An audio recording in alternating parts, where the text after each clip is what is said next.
ನಮಸ್ತೆ ಎಲ್ಲ ವಿದ್ಯಾರ್ಥಿಗಳೇ. ಹಿಂದಿನ ವಿಡಿಯೋದಲ್ಲಿ 4 ಕೆಮಿಕಲ್ ರಿಯಾಕ್ಷನ್ಸ್ನ ಟೈಪ್ಸ್ನ ನೋಡ್ಕೊಂಡು ಬಂದಿದ್ದೀವಿ. ಇವತ್ತು ರೆಡಾಕ್ಸ್ ರಿಯಾಕ್ಷನ್ ಅಂದ್ರೇನು ಅಂತ ತಿಳ್ಕೊಳ್ಳೋಣ. ವಿಡಿಯೋ ಶುರು ಮಾಡೋದಕ್ಕಿಂತ ಮುಂಚೆ ಯಾರೆಲ್ಲ ಇನ್ನೂ ಸಬ್ಸ್ಕ್ರೈಬ್ ಮಾಡ್ಕೊಂಡಿಲ್ವೋ ದಯವಿಟ್ಟು ಸಬ್ಸ್ಕ್ರೈಬ್ ಮಾಡ್ಕೊಳ್ಳಿ. ಬನ್ನಿ ರೆಡಾಕ್ಸ್ ರಿಯಾಕ್ಷನ್ ಅಂದರೆ ಏನಂತ ತಿಳ್ಕೊಳ್ಳೋಣ.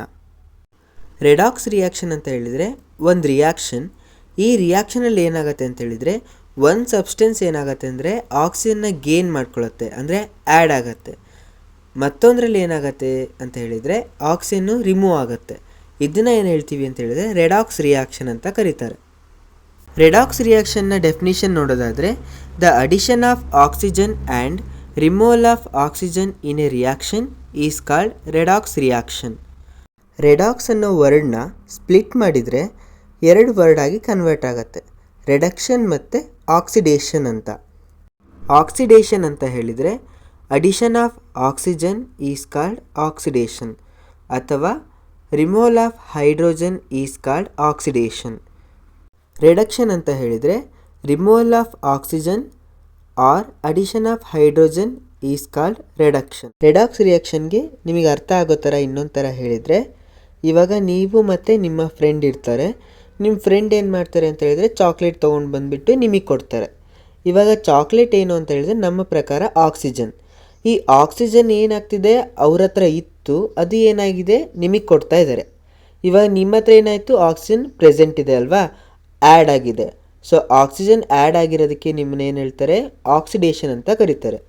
ನಿಮ್ಮ ಫ್ರೆಂಡ್ ಹತ್ರ ಏನಾಗಿತ್ತು, ಮುಂಚೆ ಚಾಕ್ಲೇಟ್ ಇತ್ತು, ಈಗ ಏನಾಗಿದೆ ಅವ್ರ ಹತ್ರ ಚಾಕ್ಲೇಟ್ ಇಲ್ಲ, ಅದೇನಾಗಿದೆ ರೆಡ್ಯೂಸ್ ಆಗಿದೆ. ಅದನ್ನ ಏನು ಹೇಳ್ತೀವಿ, ರಿಡಕ್ಷನ್ ಅಂತ ಕರಿತೀವಿ. ಆಕ್ಸಿಡೇಷನ್ ಮತ್ತು ರಿಡಕ್ಷನ್ ರಿಯಾಕ್ಷನ್ನ ಎರಡೂ ಸೇರಿದರೆ ಅದನ್ನು ರೆಡಾಕ್ಸ್ ರಿಯಾಕ್ಷನ್ ಅಂತ ಕರೀತಾರೆ. ಒಂದು ಎಕ್ಸಾಂಪಲ್ ನೋಡೋಣ. CuO plus H2 gives Cu plus H2O.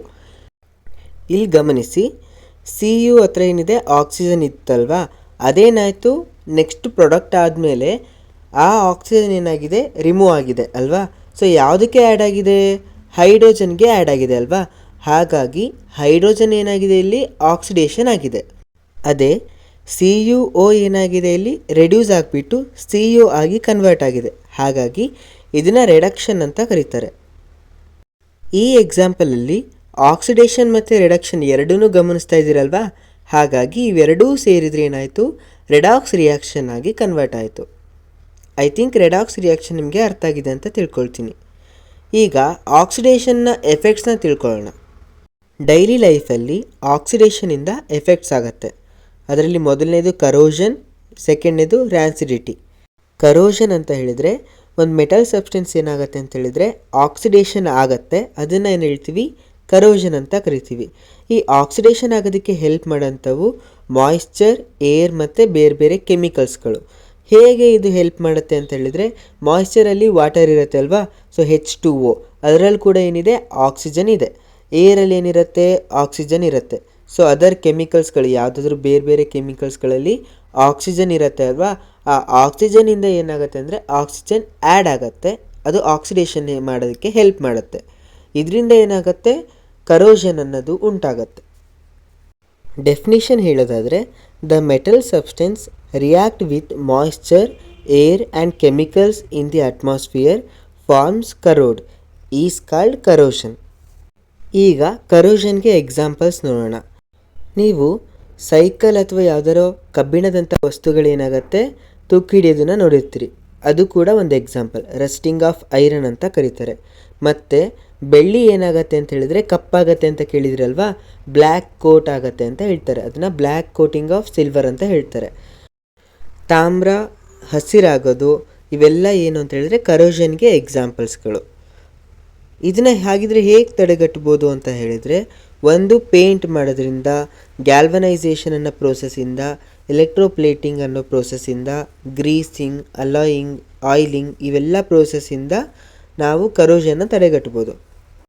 ಕಬ್ಬಿಣದಂಥ ವಸ್ತುಗಳಿಗೆ ಪೇಂಟ್ ಮಾಡೋದ್ರಿಂದ ಕರೋಷನ್ನ ತಡೆಗಟ್ಬೋದು.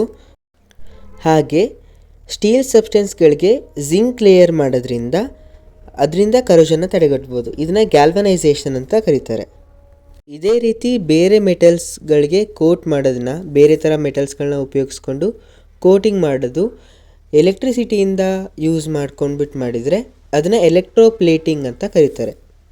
ನೆಕ್ಸ್ಟು ಗ್ರೀಸ್ ಮಾಡೋದು ಮತ್ತು ಆಯಿಲ್ ಹಚ್ಚೋದು ಇವೆಲ್ಲ ಏನು ಅಂತ ಹೇಳಿದರೆ ಕರೋಷನ್ನ ತಡೆಗಟ್ಟುವಂತಹ ಕೆಲವೊಂದಷ್ಟು ಅಂಶಗಳು. ಜೊತೆಗೆ ಅಲಾಯಿಂಗ್ ಅಂತ ಹೇಳಿದರೆ ಒಂದು ಮೆಟಲ್ಗೆ ಮತ್ತೊಂದು ಮೆಟಲ್ಸ್ನ ಮಿಕ್ಸ್ ಮಾಡಿಬಿಟ್ಟು ಕ್ರಿಯೇಟ್ ಮಾಡೋದನ್ನು ಅಲಾಯಿಂಗ್ ಅಂತ ಕರೀತಾರೆ. ಇವಿಷ್ಟು ಪ್ರೋಸೆಸ್ಸಿಂದ ಕರೋಷನ್ನ ತಡೆಗಟ್ಬೋದು. ಈಗ ರ್ಯಾನ್ಸಿಡಿಟಿ ಅಂತ ಹೇಳಿದರೆ ಏನು ಅಂತ ತಿಳ್ಕೊಳ್ಳೋಣ. ರ್ಯಾನ್ಸಿಡಿಟಿ ಅಂತ ಹೇಳಿದರೆ ಯಾವುದಾದ್ರೂ ಫುಡ್ ಐಟಮ್ಸ್ಗಳು, ಎಣ್ಣೆ ಇರೋಂತಹ ಐಟಮ್ಸ್ಗಳು ಏನಾಗುತ್ತೆ ಅಂತ ಹೇಳಿದರೆ ಹಾಳಾಗತ್ತೆ. ಅದನ್ನು ಏನು ಹೇಳ್ತೀವಿ, ರ್ಯಾನ್ಸಿಡಿಟಿ ಅಂತ ಕರಿತೀವಿ. ಈ ರ್ಯಾನ್ಸಿಡಿಟಿ ಹೇಗಾಗತ್ತೆ ಅಂತ ಹೇಳಿದರೆ ಆಕ್ಸಿಡೇಷನಿಂದನೇ ಆಗೋಂಥದ್ದು. ರ್ಯಾನ್ಸಿಡಿಟಿಗೆ ಡೆಫಿನಿಷನ್ ನೋಡೋದಾದರೆ the spoilage of food by changing the smell and taste by the oxidation is called rancidity.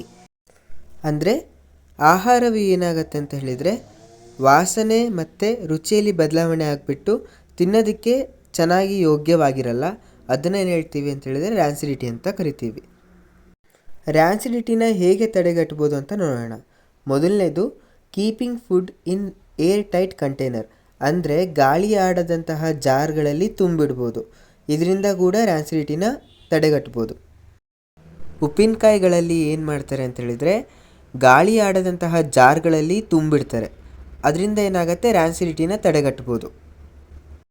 ಮತ್ತು ಫುಡ್ಡನ್ನು ಫ್ರಿಜ್ಜಲ್ಲಿ ಇಡೋದ್ರಿಂದ ಏನಾಗುತ್ತೆ, ರ್ಯಾನ್ಸಿಡಿಟಿನ ತಡೆಗಟ್ಬೋದು. ಇದು keeping food in refrigerator. Next packing the food items with nitrogen gas. Chips ತಯಾರಕರು ಏನು ಮಾಡ್ತಾರೆ ಅಂತ ಹೇಳಿದರೆ ಪ್ಯಾಕೆಟ್ಗಳಲ್ಲಿ ಏನು ಮಾಡ್ತಾರೆ ಅಂದರೆ ನೈಟ್ರೋಜನ್ ಗ್ಯಾಸ್ನ ತುಂಬ್ತಾರೆ. ಏನಕ್ಕೆ ಅಂತ ಹೇಳಿದರೆ ರ್ಯಾನ್ಸಿಡಿಟಿನ ತಡೆಗಟ್ಟುತ್ತೆ, ಅಂದರೆ ಆಕ್ಸಿಡೇಷನ್ ಆಗಬಾರ್ದು ಅಂತ ಹೇಳ್ಬಿಟ್ಟು ಹೆಲ್ಪ್ ಮಾಡುತ್ತೆ. ಕೊನೆಯದಾಗಿ ಆ್ಯಡಿಂಗ್ ಆ್ಯಂಟಿ ಆಕ್ಸಿಡೆಂಟ್ಸ್, ಆಕ್ಸಿಡೇಷನ್ನ ತಡೆಗಟ್ಟುವಂತಹ ವಸ್ತುಗಳನ್ನು ಆ್ಯಡ್ ಮಾಡೋಂಥದ್ದು. ಐ ಹೋಪ್ ಇವತ್ತಿನ ಕ್ಲಾಸ್ ನಿಮಗೆಲ್ಲರಿಗೂ ಅರ್ಥ ಆಗಿದೆ ಅಂತ ತಿಳ್ಕೊಳ್ತೀನಿ. ಏನಾದರೂ ಡೌಟ್ ಇತ್ತು ಅಂತ ಹೇಳಿದರೆ ಕಮೆಂಟ್ ಮಾಡಿ ತಿಳಿಸಿ. ದಯವಿಟ್ಟು ಸಬ್ಸ್ಕ್ರೈಬ್ ಮಾಡೋದು ಮಾತ್ರ ಮರಿಬೇಡಿ. Thank you.